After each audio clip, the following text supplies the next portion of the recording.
Hello, I'm Frank Conkling, and this is Panda Consulting's ArcGIS workshop. And what we're going to look at today is the parcel fabric and some miscellaneous fixes within there. I've had several clients ask me how to fix certain things and how to do certain things, and I realized that there was meaningful information in telling them what to do and how to do it and helping them understand how it works a little bit more. So I figured I'd share some of that with you.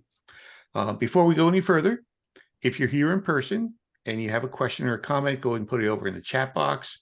And if you're not, go ahead and open up the QR code, and it will tell you who we are, who Panda Consulting is, what we do, how we do it, why we do it, everything you want to know about it, including how to register to actually attend the workshops in person. So with that, let's actually get started. Today's topic, we've got a couple things. One, real simple question. How do I move parcels? When do I move parcels? That sort of thing. How do I fix a parcel drawn in the wrong place? What's the easiest way to ensure adjoining parcels are coincident? What's the difference between copy lines to and reduce to seed? Because they're very, very powerful tools. What's the differences between a polyline and a two-point line? When would you use one versus the other one? And then I've got a couple other little tricks that we might go and look at. So let's start with moving parcels. And this was a really interesting question. And by the way, this works both in ArcGIS Pro and in the parcel fabric. So the question was, I have a couple of parcels here that originally they're kind of like what I call waffle parcels, in that they really don't represent the geometry of the area, but what they represent is that there's something in here. There's a condo, and that may not be exactly where those units are, but reflecting that there's 8 condos on this parcel, and there happens to be a taking on the properties adjacent to it. So how do I move those? What is the most efficient way to do it? So I'm going to show you one way, and then we're going to talk about why you might choose a different way. So the first thing we're going to do is we're going to check to see whether or not we have topology on, whether or not there's topology. And we do have topology on here right now. So now we've got these selected, and let's just go into a move. All right. Now remember, a move, what it's going to do is it's going to go and give us an anchor point, and that's what this yellow dot is in the middle. But more importantly, if we have topology turned on, it's going to go and look at the polygons that we've selected, look at the points that are associated with the lines that are part of it. So literally, if all we want to do is move this so it's no longer near that taking that's going to occur, all we have to do is go and click on here and move it to a different place, and then go ahead and say, okay, that's where we want it to go, and it will move. And the reason why it does that is because of the topology. Topology says we can go and move everything that's connected to those things. It's more complicated if, in fact, we have something connecting these 8 condo units to another boundary, because then it will also try to change those. But in this case, since we had freestanding boundaries, that's good. That's the easy solution. That's the easiest way to do it. If we want to move it, and the conditions are that it doesn't touch any other part of the boundary, and the final condition is we don't want to change the shape of those. All right. So what happens then if that's not the way instead we want to go and reshape these parcels here? How do we do that? Well, there's another thing we can do. In the parcel fabric, I'm going to also select this larger parcel in which they're all located. And in the parcel fabric, there is a thing called shrink to seed. Now, again, I do not have an active record. Because I'm not creating anything I'm not deleting anything really, but I'm going to do shrink to seed on here. Now, what shrink to seed does is it takes all of those elements and shrinks them down, leaves the seeds with the same attribution, leaves the lines on there. So now I could go in here and take these and I could go and move them. Ah, look at that. It's also taking, let's make sure I don't take that and select that by mistake. Let's go and unselect that one. Now let's go back here and move it again and see what happens now. Now I can move them here. All right. So again, that kind of is the same as we did last time. And when we rebuild it, it'll be rebuilt. But let's say I also wanted to go and take these and reshape them and move those lines.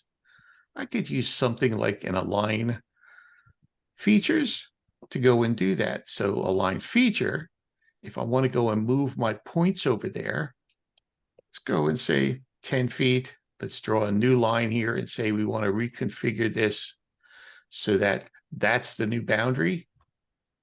Make sure that we're big enough to include all of those points in there. Tell it to remove them over there. Go and do that. Do the same thing over on this side. Again, I'm just doing this very roughly. I would be a little bit more careful if I were doing this for real. All right. And I included my seeds in there. Let's undo that. Okay, let's go from here to here, and let's make sure that we only do it on our right side. Move it over. Again, I'm just moving these things around and recognizing how it's done, moving the things a little bit. I can then go in there and say reconstruct from seeds, and it will go and rebuild these on here. The shrink to seeds and reconstruct from seeds actually allows you to go and take and manipulate the geometry without necessarily creating something new or deleting something, but it will allow you to go and do it that way. It does not create historic parcels. It just allows you to go and sort of move things around and maybe change their size of them. All right. Notice it went and reconstructed some of those. So real simply, moving parcels, especially when it's not connected to something else, that's a simple solution. It's pretty easy to go and do that. Let's look at another one that's a little bit more problematic. And that, let's say I have a parcel here. All right, and let's go and select this parcel here. I or somebody else mapped that on the wrong parcel. Instead of coming here, that's supposed to go over here.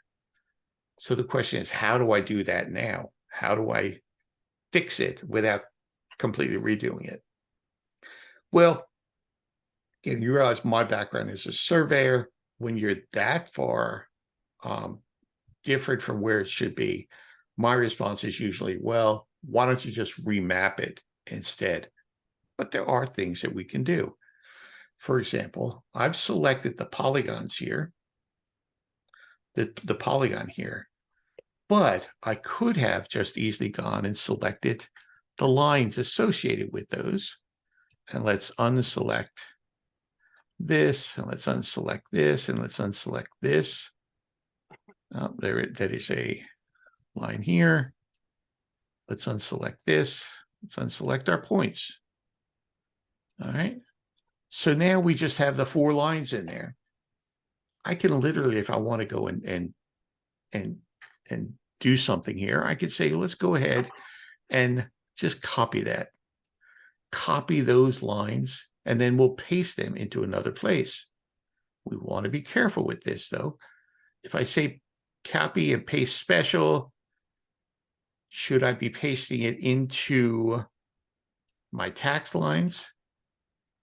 And if I want to go and copy it and I've pasted it into these tax lines, if I go to move them, I want to be aware whether or not I have topology turned on. If I turn off my topology, I can then go and move them. Okay. I could then go and move those lines, maybe reset my anchor point down to here by hitting Control and then clicking on the point and telling it to snap into there. And I've gone in and moved it to there. You can copy and paste and move lines if you want. Just be aware that those lines themselves, if you're dealing with a parcel fabric, those lines, you want to know whether or not they were created as part of a record or whether they are just freestanding lines. I probably would have done a copy lines 2 to create a new right-of-way in there. But again, just you want to be aware if you're dealing with a parcel fabric, whether you're working on a record enabled workflow or not, how you're going to go and do it. So copying lines, moving things around, it's not tough. And you want to make sure you understand when you're doing it. Are you doing it with a record or without a record? Let's go and undo this because I did this without a record now. Let's go and undo this, move it back over here. Let's undo the copy and paste. So that all we have is that. Let's take that parcel down. If I wanted to do again, I wanted to go and move it and onto a different location. I can then use a record-driven workflow. All right, a record-driven workflow, and let's call this a move. And say, copy the lines to this new location. And let's keep all the other things in here. And say, let's copy it into a new location. All right, and then let's move those lines. Again, resetting the snap point. Oh, sorry.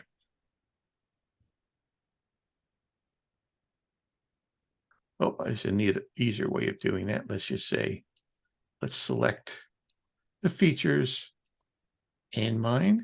All right, and let's reset it here. And let's move it to there. Notice it did not select the seeds. It only selected the others. So I'd have to go and copy the seed and move that over to where I want it to go. Oh, yeah, that's a good place. So what happened here? What happened here? Because I did a move of that existing one, it copied it into a new record. Did it mark it as historic? Yes. A copy lines 2, if I copy it into the same layer, the same parcel type as what I had before, it marks the original one historic. Could I have done this a different way? Or could I go and create this differently? Probably. There's a lot of different ways of attacking these things. And that kind of gets confusing initially when you first start doing it, is that there's so many ways to do this. And you just want to look through. Know that when you're working with an active record, it will be stamping and relating everything that you create and everything you mark as historic as being related to that active record. If you do it as a quality-driven workflow, as Esri goes and calls it out, it's not. It's basically you're just fiddling around with these feature classes, not changing any of the record references on them. All right, it's a little bit different on the way you go and think about it. All right, let's go and discard that. Everything in here. Okay. So let's go. We've got another one here. This one's interesting in that we've got a new parcel which redefines the boundary along some sort of riparian area, some sort of water boundary, something that sort of follows natural boundaries. You've got the existing parcel next to it that you want to make sure that the two are contiguous. And if you use a standard type of align parcels function, you're going to run into problems because align parcels function, it sort of starts with the premise that your boundaries are similar. In this case, boundaries are nowhere near similar to one another. They are not. But this one's easy to fix. This one's very easy to fix. And that I'm going to go and take and select both parcels. And I'm going to use that tool that I used early on, where I went and said, go ahead and shrink it to seeds. And when I shrink it to seed, it went and took those parcels, the parcel polygons, and reduced them to a very small parcel, one that's nowhere near reflective of the boundary, but it reduced them to that small parcel. And then what I'm going to do is I'm going to go in here and I'm going to take my old lines, these lines here, and I'm going to delete them. All right, this line here, I go and delete that. And this line here, I can delete that. Now, what happened here when I did that? I lost my line here. So we're going to work all the way through this. So what happens if I go in here then and say, well, let's build a line from here to here. Actually, I don't think it actually connected to here, but I'll for simplicity's sake, I'll go and do that. And replace that. When I go and say reconnect this or reconstruct this from seeds, it will go and use whatever lines it finds inside of there to go and rebuild this polygon. So in this case, it's actually easier to go and use shrink the seeds, go and agree on one line, and then reconstruct from seeds. So I just had a question. It said, did one of these lines create a point where it crossed the new boundary, but not the other? So are you thinking down in here, maybe this one here? That might be those points in there. It didn't necessarily create points. I might have had other points sitting out there that were related to other records, or they may have been some of the earlier ones in there, but it did not necessarily. I basically just redefined the points that it will go and use for rebuilding itself.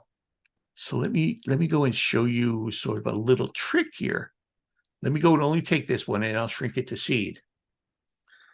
And now let me go and create some lines. And let me tell you, this is normally not what I would do, but so what happens now when I tell it to reconstruct from seed? The reconstruct from seed will tell it to go and branch that polygon out until it meets another line, until it meets a line that will go and allow it to form a closed polygon. What's the problem with this, though? When I tell it to go and look at this and go in here and say, okay, let's look at these lines and look at the points. The problem that we have is that none of those new lines are recorded as part of the record that was used to create this polygon. This polygon has a created by record on it. All right, created by record on here, but the lines that were used to go and build it, they didn't have it because we had no active record. Remember the parcel parcel fabric, if you have an active record, it goes in, when you create a line, it connects it to that active record. But what happens in this case that you don't have an active record? It'll create the lines, it'll create the points, but it will not relate them to the record. So why is that a problem? Well, one of the hidden things about the parcel fabric is that you have attribute rules. And most of the attribute rules basically deal with calculations and constraints. When you go and you build a polygon, for example, it goes and calculates the acreage and calculates the units in here. You might have a constraint that says that when you go to create a parcel polygon, it can't be too small, can't be too large, can't be located in certain things. But here's the one that's important, the validation one. The validation rule, and this is now in place on every parcel fabric from version 4 on, says that every feature that you have in your parcel fabric, whether it's a point, whether it's a line, whether it's a polygon, any one of those parcel types should have a record associated with it. I can tell you there's a lot of parcel fabrics out there we can go around to, and they in fact violate this rule. They have lines that are drawn that aren't part of an actual record anywhere. So this is the reason why we want to pay attention when we're creating and doing things, making sure that they are part of a record. So what happens? What do we do about this? Well, there's an easy solution if we know that this is what happened and we want to keep these lines in here. Let's go and select that parcel, and then let's make it our active record. So we're activating that record of that selected polygon. Then we're going to select those lines and points, and we're going to say, assign them to this record. So that now everything that's part of here actually complies with the requirements here. That in fact, the points are there, the lines are there, all the lines and the polygons here. In here, this is the ones from the old record on here. Not all of them, but this is the ones that were part of it. So again, redefining or removing the boundaries of a geometry, it's actually fairly easy to do with shrink to seed and reconstruct from seed. But, and this is you want to be aware of this. You want to make sure that if you just go in and shrink it and then rebuild it, it might look good, but it's a cancer that's sitting there, and that eventually, once you go to validate it, once you do and try to evaluate any of your data, you're going to wind up having problems with it. If we go to our data quality right now, we do not have anything at the moment. I don't think that they don't have anything in here that says, show me everything that doesn't have a record on here. But I can pretty much guarantee that pretty soon, some of these layers that's going to start being part of the quality analysis, whether or not you've got a record associated with an individual feature. That right now, the only way to tell it is to go and do a validate on your attribute rules and have it pop up. And then you have to do the same thing I did. Find a polygon that the lines go to, select the lines, find the polygon, activate that record, select the lines, and then assign them to that record. So, sorry we went into all that, but let's do that in reverse now. Let's go and say, shrink this to seed. All right. Now let's go and let's close out our record. Let's take these lines and we're going to delete them. Take these and we're going to delete that. All right. Now let's go and reconstruct this. And again, we'll reconstruct it to that. And remember this line here that I drew, that line does not have a created by record. Let's go and make sure that it becomes associated with this record. Select the polygon, activate the record of that polygon, select that line, and go and assign it to that record. So now we are sure that everything in there is in compliance with what we need to go and do. All right. Any other questions in the chat? It's kind of a nuance, and that's one of the things that seems like it's almost a pain, but I can tell you, you want to make sure that you build this correctly, that you construct it correctly. It's more than just a drawing tool. It's something that's bigger than that. I love this, by the way, the ability to go, and if you've got two irregular lines and you've got a new one that redefines what that irregular line is, just go and shrink to seed. Go ahead and make that the new line, because that's part of that one you're creating.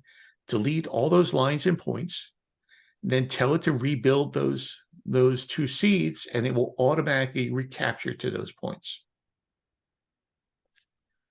Another nuance here, interestingly, in that it doesn't necessarily take those lines and relate them to this other polygon. It just says, make sure every line has a record that it's associated to.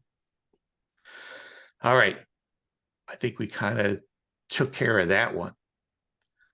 Here's the riparian, here's that, and here. So another question I had was one concerning 2-point lines versus polylines, and when do you use them? Notice in here, I've got a point at the end of every single boundary here. All right. So let's go and change that. Let's say that actually was supposed to be a sort of a natural line in here.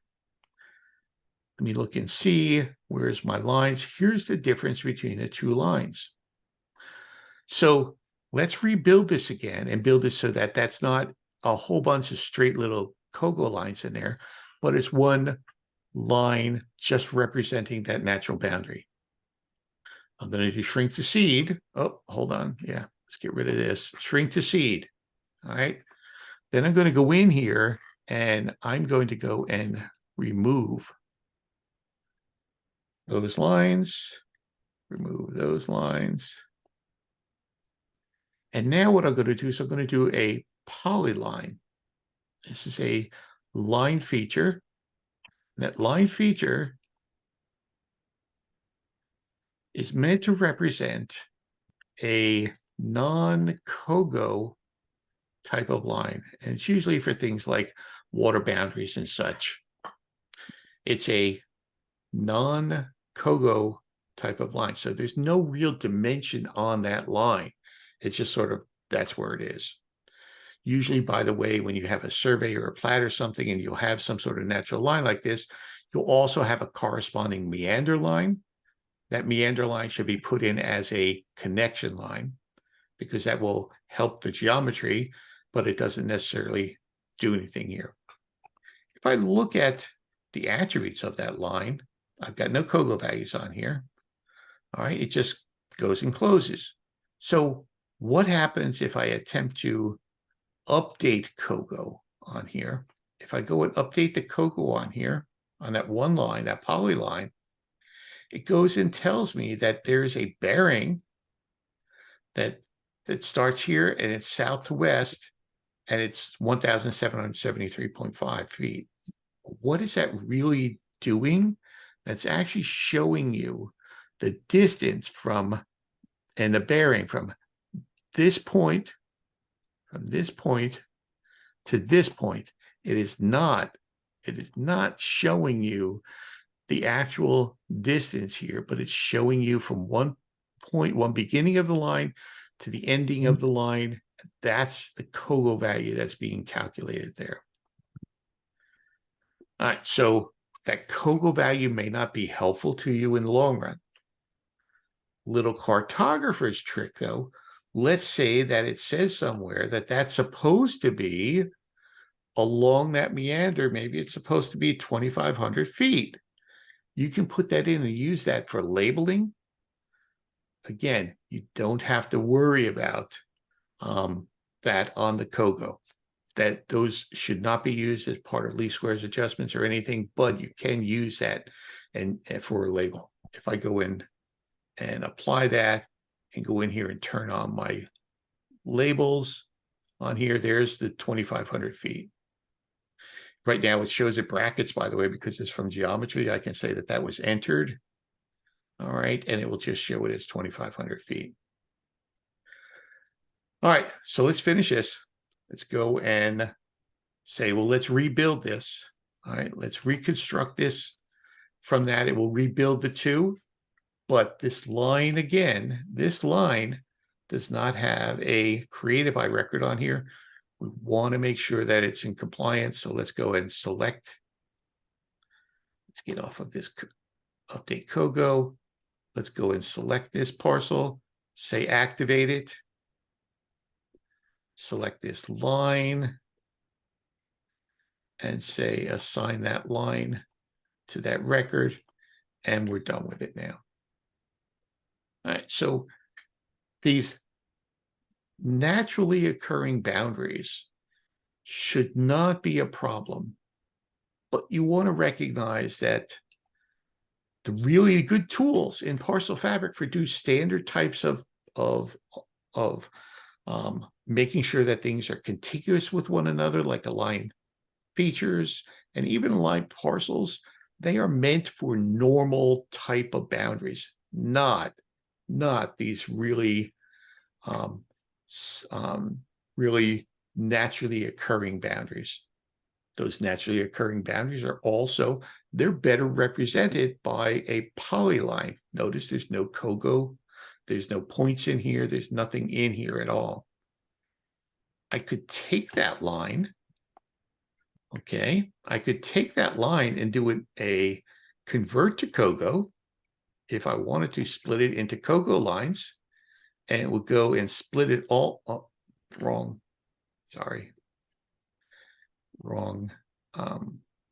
thing here. I need to turn off my links. I could go in and take that and split it into COGO lines. All right. COGO lines on here. And tell it to build it.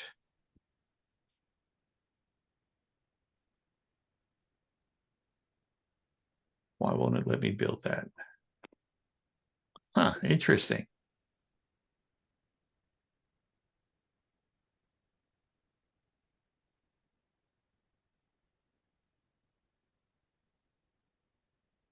Still one line here. Should have split it to COGO, should allow me to go and split that into COGO.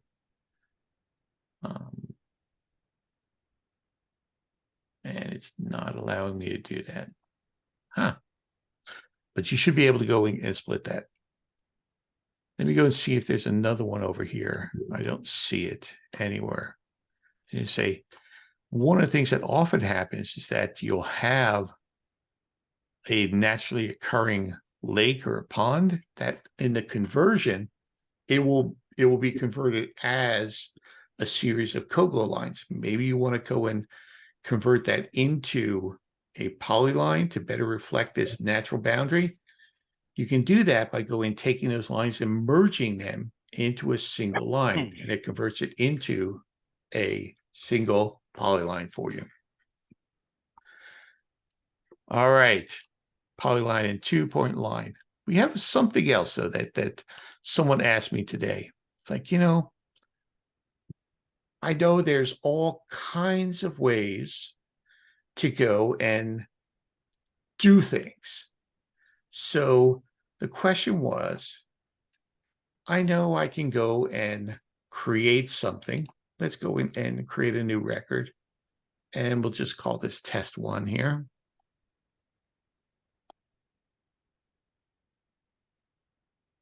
And we'll create this record here by creating a new record.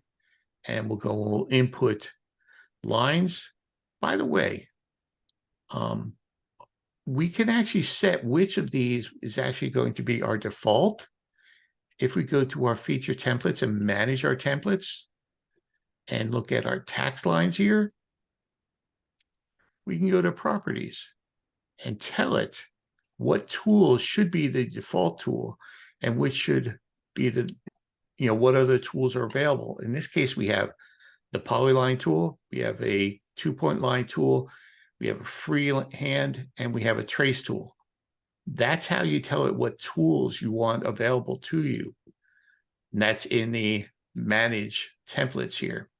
But let's go in and create some lines, just generally drawing lines. So the question was, if I go and draw lines and just digitize lines in here, and I finish, and I go to create a seed, and again, a seed says, take all the lines that are created as part of this active record, analyze whether or not they form closed polylines, and give me an indication, yeah, that's a closed polygon, and do a build. All right. So the question was, well, what's the harm? And I'm going to go and just select the lines in here. What's the harm if I take these lines and do update Cocoa on them and know that they're going to be wrong, but correct them? What's the harm if I go in here and correct these so that instead of 330 point, maybe it's supposed to be 330 feet. Maybe this is supposed to be 330. This one here is supposed to be 330. This one here is supposed to be 330. And I didn't finish that one. This one's supposed to be 330.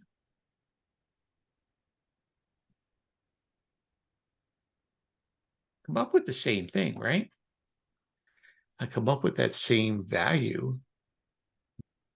Is there something wrong with that? And the answer is yeah, a couple different levels. There is a problem with that. One, even though you've input these are still showing as being the Cocoa values are from the geometry. Maybe you can say, well, no, maybe I entered these values in here, so maybe they're a little bit better.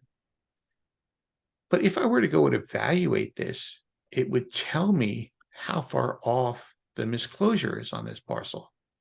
And right now I'm representing inside of this that no, this is a perfectly closed square, but we know it's not. If we actually look at this polygon on here, again, it depends upon how we created it because we had no Cocoa values in here. If we created with Cocoa, let's do it for another one just so we can show. If I go in here and I do a traverse and I do it on my tax lines and I start here and I go north for 330 and then I go 90-degree deflection for 330, 90, I'm sorry, 90, that's 90 for 330, plus 90 for 330. I get a closure, right? And then I go and I build a seed and I build it all out. When I look at that polygon, it actually tells me exactly what the calculated area is. And it tells me whether or not I had a misclosure, what my misclosure ratio is and such. if I cheat it and said, this one here, I don't get the calculated area it's supposed to be. I don't get a misclosure ratio or a misclosure distance. So the question is, which one is the right way to do it? The top one's the right way to do it, but that doesn't always mean it's the easiest way to do it. So the person that asked me said, so which should I do? My response is, whether it's in the parcel fabric or whether it's just dealing with GIS data, do it the right way the first time rather than trying to take shortcuts. And even though you'll kind of make it look like it's correct, it's better to have the data built correctly and move on from there. All right. So I do have another question back in the chat window. How again do we move parcels that are contiguous with a neighboring parcel that we do not want to move? Oh, so let's go back here, Mark, to this one. Let's turn off here. All right, so let's experiment with this a little bit more. So if I take